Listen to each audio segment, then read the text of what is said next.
Hello and welcome to CS264 Software Design. This is Lecture 8 and this is Lesson 3. In this lesson we're going to look at a little bit more detail about generics, and I'm going to just use some examples of the stack and the stack T classes. And of course we know about lists and dictionaries and so forth, there are lots of them there, but I thought it would be a good idea just to go into a little bit more detail on these two, in fact one, the stack data structure, but there's two ways to actually work with them within C#. So we have the non-generic stack and we have the generic stack class in C#.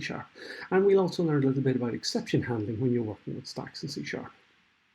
I just wanted to give you a more in-depth discussion of these two classes in C#. And of course, you already know from your data structures and algorithms course that a stack is a special type of collection that stores elements in this using a LIFO arrangement, so last in, first out. C# includes, as I said already, the stack T and the non-generic stack collection classes.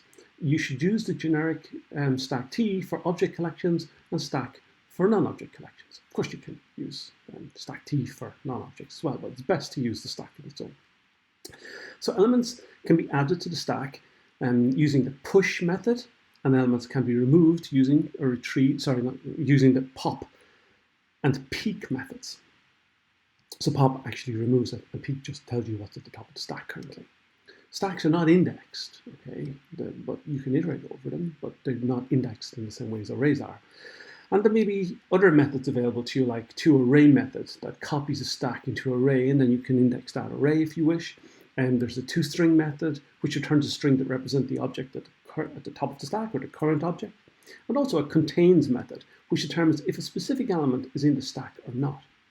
There are lots more methods, of course, and you can check the full list here in the Microsoft documentation on system.collections.stack. So let's look at non-generic stacks first. So this is a basic example I've written for you of the non-generic stack class.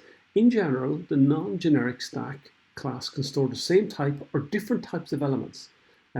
This example here just stores cars, okay? There's no need to define the type of the elements in the stack, and non-generic stacks are not type safe, okay? And because you can store different types in there. So type safety is the extent to which a programming language discourages or prevents type errors. So the example I'm using just uses a single one here. So it's actually quite a long program, and it's called my stack. So if we go to our demo file, or demo collection, we should have a my stack somewhere here. There it is, my stack. So we can load it up here and run it.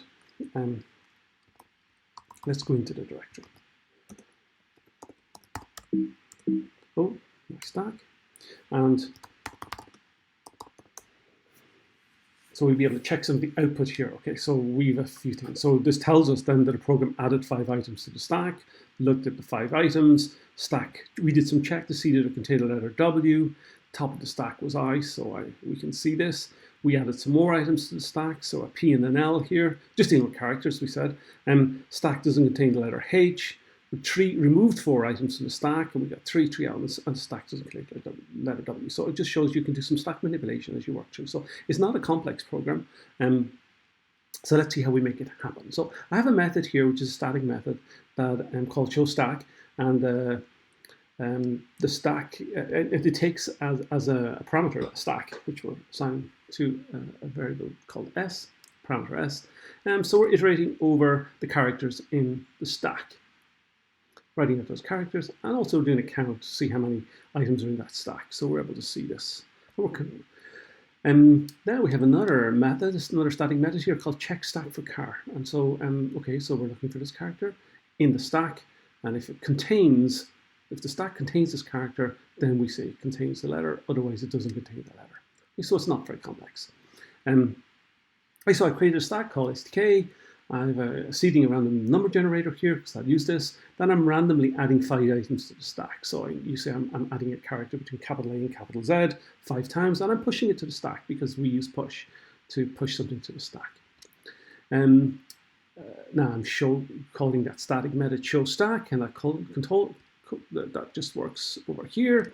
And then I'm checking yeah, I'm just checking the stack to see does it generate this randomly generated character as well. So everything is random. So if we were to run this program again, you'll see that we get different letters pushed to the stack every time we're doing some checks. So that's just because of the random number generator just from here. Okay, adding more items to the stack. I'm pushing more characters to the stack here.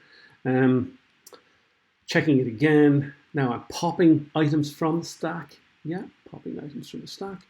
And I'm showing the stack again. And that's it. So it's not particularly complex, sorry. Okay, so the peek method is the other one I mentioned earlier, and that's included in the program here to just look at the top of the stack. You'll see this line here, peek, top of the stack. It doesn't remove it, but it's there. Okay. So calling the peek method on an empty stack, however, will throw an invalid operation exception. You got to watch that kind of thing with stacks.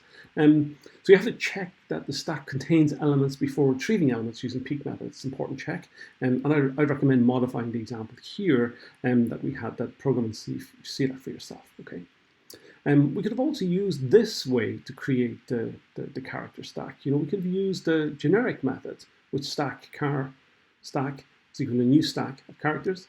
And then, we could have created a character array, and we could have assigned this stack from this character array as well. So there's lots of ways of doing this, and again, all of that information will be stored, will be available to you in this reference document above. Okay, so we're also interested in generic stacks, and I notice I've got a program called My Generic Stack written for you. So let's go and have a look at that first and load it up. And I see where's my generic stack. Well, my generic stack is just here, so I'll see my generic stack. I'm going to clear this. So I've run this generic stack program. So again, it's similar because, okay, so this time I'm actually adding pairs of characters. So obviously I've got some kind of pairs object created. Again, the top of the stack. I'm removing items, looking at I'm reversing a stack, so I'll show you how to do this, checking the stack is empty, and then I'm adding some more elements to the stack. So this essentially does the same kind of work as the previous program, but it uses the stack t-type, the generic stack, and we're going to specify the type parameter, which is obviously going to be, if we look for this, it's going to be pairs of characters. And then we will work with that. Okay, so it's, it uses its pair class, and we see that. Okay, so not much different the last time, apart from we have this little class here, which is called pair, and it has two properties, x and y, and here's our constructor that allows us to be able to set the pair values, if you like, And here we have a method that overrides the toString method that just prints out the current properties with brackets around them. So we see they look a bit like this here on the left. Okay, so this program, again, we have a static method that shows the stack, but this time it's actually using pair here. We could have had a generic show stack using stack t if we wanted and so forth, but I just decided to stick with this. Okay, so now I'm just looking at the top of the stack. I'm peeking the top of the stack to see what's there. You'll notice that, as I mentioned earlier, there's potential for generating an invalid operation exception. So I'm doing this with inside the try-catch block. Okay, so once I'm okay, so if this is okay, we proceed here, and we're able to iterate over the stack just to see and get a count as well. So nothing different. If there's a problem with the stack, if we're trying to peek at a stack that's empty, then we get this message displayed, and it all works very elegantly in here. Okay, so that's fairly straightforward, that method. Here's our main method. It was everything we had beforehand. This time we're creating pairs of an object that contains pairs of characters, and very straightforward. And we push the pair onto the stack. And now I'm just generating some more elements, and I'm just creating them as part of the creating this object here as part of the push operation itself. And again, I'm just doing a peek at the stack here. No checking here actually, so you could generate an exception here as well. We didn't put that inside the try catch block. We could have done that. Okay, removing items from the stack, showing the stack, reversing the stack. Oh, so here's a nice way to reverse the stack. So we create a second stack, and then we iterate over the stack while there's still items in the stack to pop, and then whatever we pop, we push into the new stack, and that's it. Okay, and so we need to that's why we need this reverse stack RSDK here as well. And this is the same type as the stack that we're going to reverse. Okay, show the stack and have a look at the reverse stack. So it's fairly straightforward. Okay.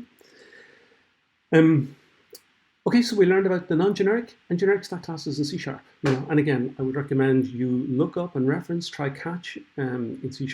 Here's the link to the documentation. And of course, look at the stack class in detail by checking this documentation.